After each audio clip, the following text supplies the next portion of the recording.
젊은 분들 중에 마그네슘을 영양제로 섭취하는 분은 거의 안 계신 것 같습니다. 특별히 운동을 한다거나 결핍으로 인해서 먹으란 이야기를 들어서 드시는 분이 아니면 대부분 마그네슘을 따로 챙겨서 먹지는 않죠. 나이가 들면 보통 칼슘과 마그네슘이 같이 든 영양제를 많이 섭취하시죠. 칼맥이라고 나와 있는 제품입니다.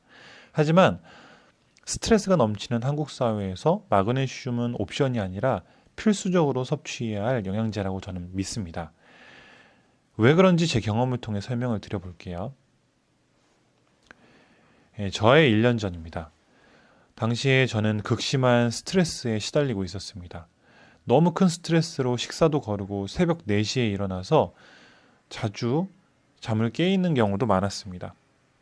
이럴 때면 저는 그냥 밖으로 무작정 나가서 2시간 반 거리의 회사를 걸어서 갔습니다. 저는 그게 운동이고 스트레스를 푸는 방법이라고 믿고 있었던 거죠. 그렇게 며칠을 보내다가 밤에 난생 처음으로 부정맥이 왔습니다. 응급실로 실려갔고 이후 여러 검사를 받았지만 큰 이상은 보이지 않았습니다. 높아져 있던 혈압을 보고 의사는 고혈압약을 며칠치 처방해 준 게 전부였습니다. 물론 저는 먹지 않았습니다. 먹을 정도로 높은 수치라고 생각하지 않았거든요. 이후 24시간 몸에 기계를 붙이고 맥박을 체크했지만 거기서도 문제는 없었습니다. 원인을 모르니 더 무서웠습니다. 그러다가 기능의학을 알게 되면서 당시 부정맥이 왔던 원인을 이해할 수 있었습니다. 그 원인은 첫째도 둘째도 마그네슘이었습니다. 마그네슘은 에너지를 생성하고 주로 근육에서 사용을 합니다. 그렇다면 우리 몸에서 가장 많은 마그네슘을 이용하는 장기는 무엇일까요? 바로 심장입니다. 심장의 마그네슘 이용량은 다른 근육에 비해 20배나 높다고 합니다.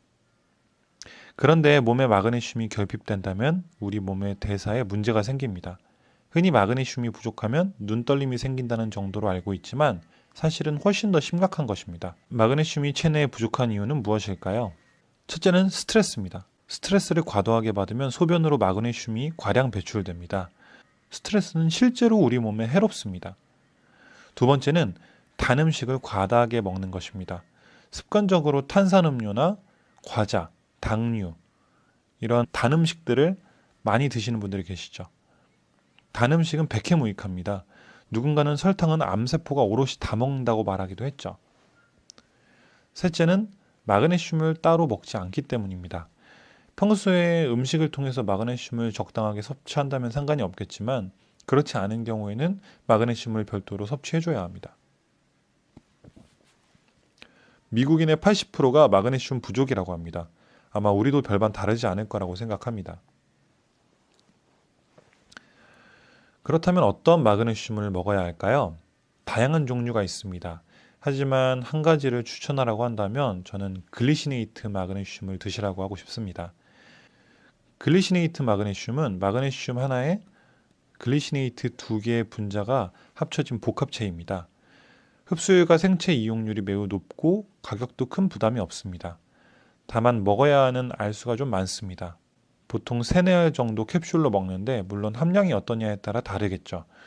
그리고 마그네슘 제품들을 찾다 보면 의외로 논지해물을 찾기가 굉장히 어렵습니다. 몸에 필요한 마그네슘을 먹는데 굳이 GMO를 먹어야 할 필요는 없겠죠. 이런 조건들을 다 따져보면 퓨어사의 그 중에서도 딱 이 제품이 가장 조건에는 맞습니다. 제가 PPL을 하는 게 아니고요. 실제 제가 먹고 있는 제품이고 제가 먹어보고 다른 사람들에게도 추천해주고 있는 제품인데요. 같은 퓨어사에서도 의외로 논GMO가 아닌 제품도 많이 있습니다. 그래서 이 지금 360알짜리 글리시네이트 마그네슘을 만약에 마그네슘 섭취를 생각하고 계시다면 이 제품을 추천해 드립니다.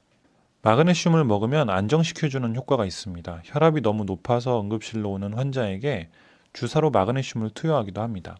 그리고 마그네슘을 먹으니까 잠이 잘 온다는 사람도 있습니다. 그래서 보통 마그네슘은 저녁 식후에 먹으라고 합니다. 다만 과다 섭취 시에는 설사나 변이 묽어지는 일이 있을 수 있으니까 양을 조절하시면 되겠습니다. 보통 1kg의 체중당 6에서 8mg을 섭취하니까 70kg인 성인은 한 490mg 정도를 섭취하시면 되겠습니다.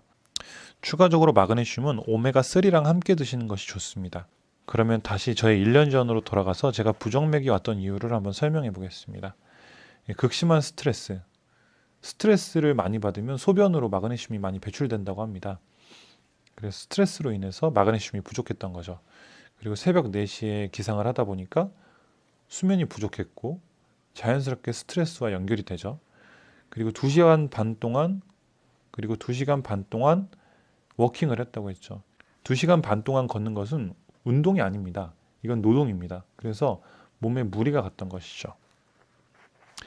이런 조건들로 봤을 때 저의 몸은 자연스럽게 마그네슘이 부족한 상태가 될 수밖에 없었습니다. 그래서 근육과 특히 심장이 이상 신호를 부정맥으로 보냈던 것입니다. 그 이후로는 잠도 안 자고 새벽에 일어나서 2~3시간 동안 걷는 미친 짓은 하지 않습니다. 운동은 정한 시간 동안만 짧게, 하지만 땀이 날 정도로 합니다. 마그네슘과 그 외의 영양소도 잘 챙겨 먹고 있습니다. 몸을 소중히 여겨주세요. 몸은 관리를 해야지 혹사시키면 반드시 이상 신호를 보냅니다. 오늘의 결론입니다. 몸은 정직합니다. 혹사시키면 반드시 이상 신호를 보냅니다. 평소에 마그네슘을 섭취해 주세요.